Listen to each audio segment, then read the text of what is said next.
Andrew Walker has written a piece over at National Review, and he is with the Southern Baptist Theological Seminary. And he joins us now talking about understanding why religious conservatives would vote for Donald Trump. And Andrew, it's a pleasure to have you with us here on Blaze TV radio and podcast. Brother, how are you? I'm doing great, Steve. It's great to be with you. So I want to get to why you thought this article needed to be written, because I'm fascinated that as someone that was on the front lines of this whole conversation in 2016, when I first saw your piece, I kind of thought 2016 called and wants its argument back, right? I understood this debate and was on the never Trump side of it, frankly, in 2016, because everything was theoretical.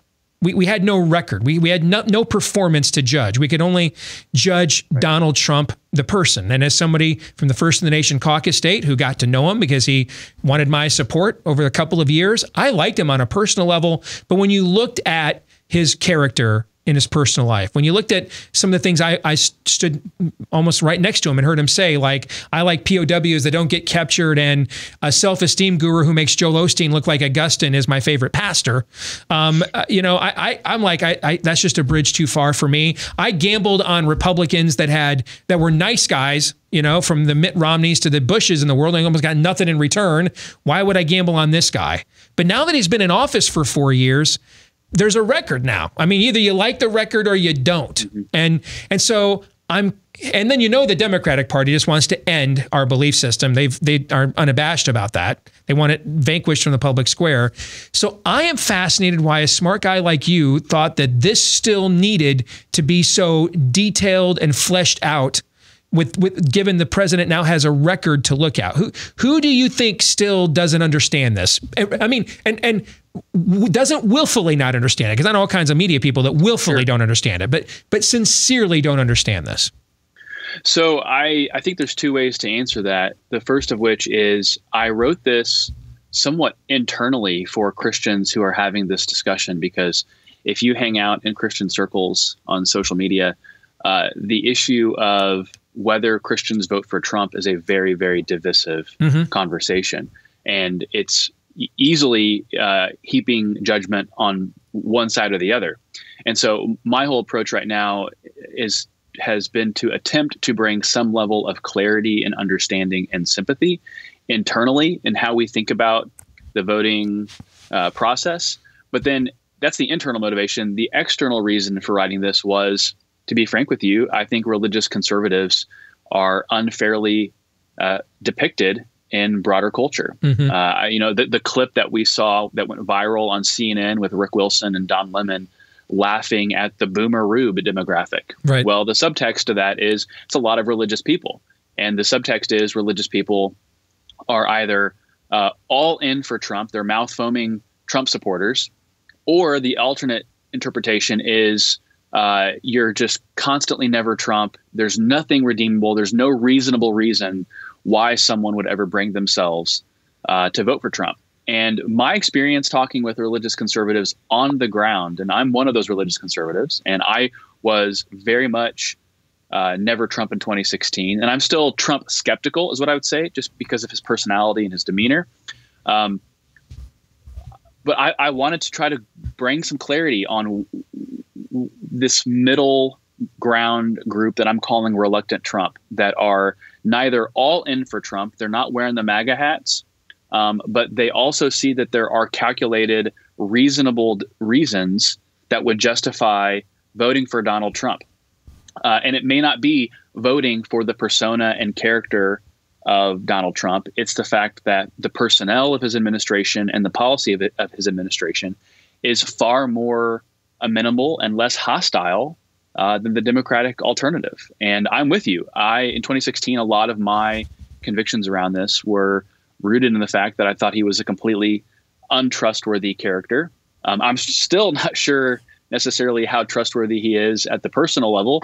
But as far as being committed and holding fast to what he said he would do for religious conservatives, there is at least a record now for people to look at. And just anecdotally, and then I'll stop talking, I've gotten a massive amount of email in response to my article. And every single person who has written me has said, I didn't vote for him in 2016, but I am going to vote for him in 2020. So anecdotally, based on just my inbox, I'm actually predicting more voter turnout and a higher national vote for Donald Trump in 2020. Which I think makes sense when you look at his record. He has shown that he is transactionally responsive. You think that's a fair euphemism? He has shown that he is willing to do things for the people that are willing to support and or vote for him. And I look at things like, and it's largely symbolic, but we have had presidents for 25 years, going back to Bill Clinton, promise to put the embassy in Jerusalem, for example. Okay. And all the Arab Street and everything else. You've actually got Bibi Netanyahu is visiting Saudi Arabia. You've got Saudi sheikhs visiting concentration campsites saying never again. That hasn't been the ruinization of the Middle East whatsoever. We have seen him do some things that we couldn't actually get the quote unquote nice guy Republicans to ever do for us.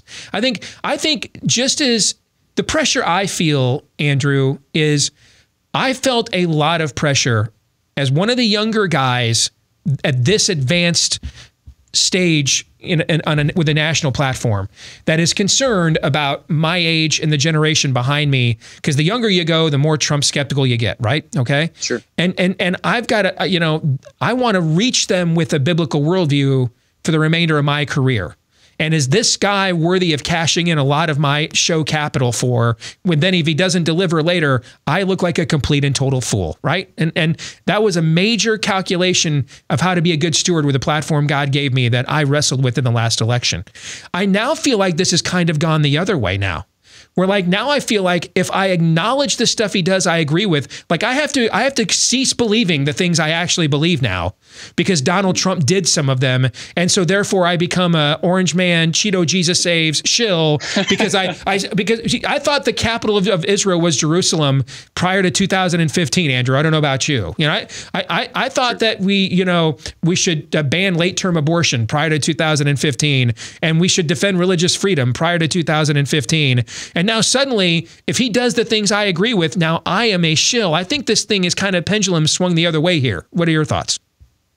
I think one of the things I've been joking about with my friends is, I'm personally not overly confident on what the president's core personal convictions are on a lot of particular matters and policy matters. But what I think you can say without a doubt is that he has pandered correctly and pandered consistently in the right direction. That's a good way of putting it. So yep. you can call that transactional self-interest politics. And I'm from a Christian worldview, I understand the limits of that from a Christian worldview, politics can't just be purely transactional. I scratch your back, you scratch mine. It has to be built on deep moral principle from a biblical worldview. And so, the whole position I'm staking out right now is I want to be intellectually honest. I want to be able to call balls and strikes. Yeah. So when he does really great things, I'm going to applaud that. So he spoke at the March for Life as the first U.S. president to do so, sitting president, live in person. That's amazing. I'm going to applaud that and say, let my yes be yes. And then, a day after my National Review article comes out, he retweets an account where the F word is used like 28 times. And I'm just kind of like, Mr. President, you are your own worst enemy at times. If you would just maybe take away the Twitter keys and calm down, exercise a little bit of impulse control, you would actually do yourself a greater favor. And so I have moved from the never Trump to the still Trump skeptical position.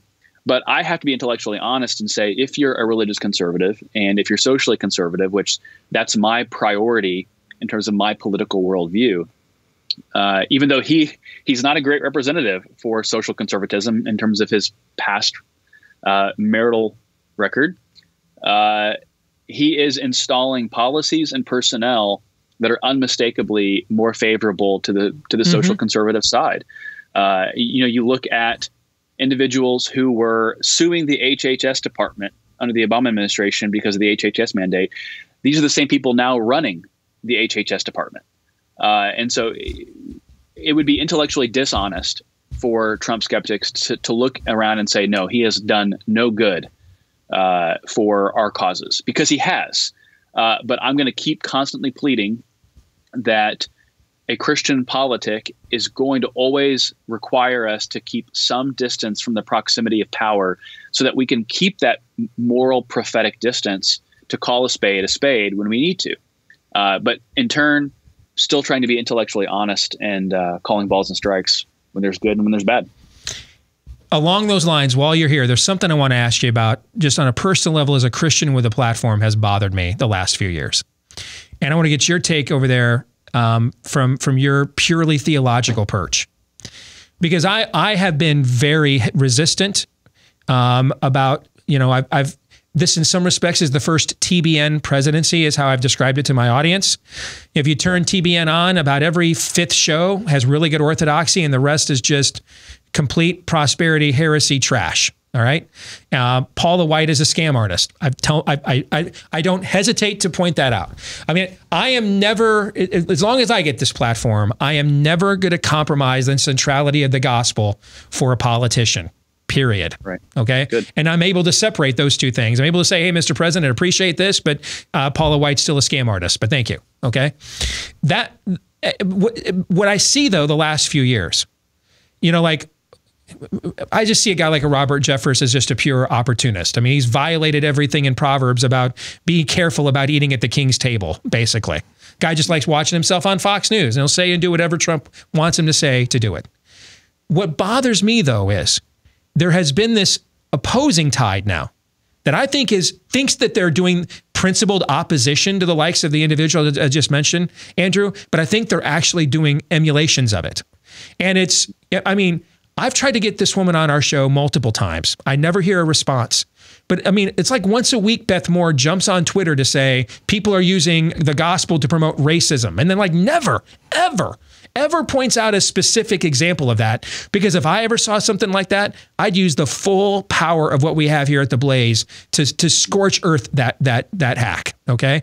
We've got guys at Christianity Today who suddenly decide now they want to use their African names because they're apparently Kunta Kinte or something, because America was bad to them. Okay. Because Trump got elected. And there's this notion that they're taking this really principled stance, when really I think it just seems to me they're kind of doing the opposite, but same genuflecting to political idolatry that they're accusing the Paula Whites and Jerry Falwell Jr.'s and Robert Jeffresses of doing. Am I wrong? Am I too critical of that? That's a good question. So I want to preface my comments by really emphasizing a kind of Romans 14 approach to voting and to 2020, and want to leave room for people's consciences to allow them to reach different conclusions.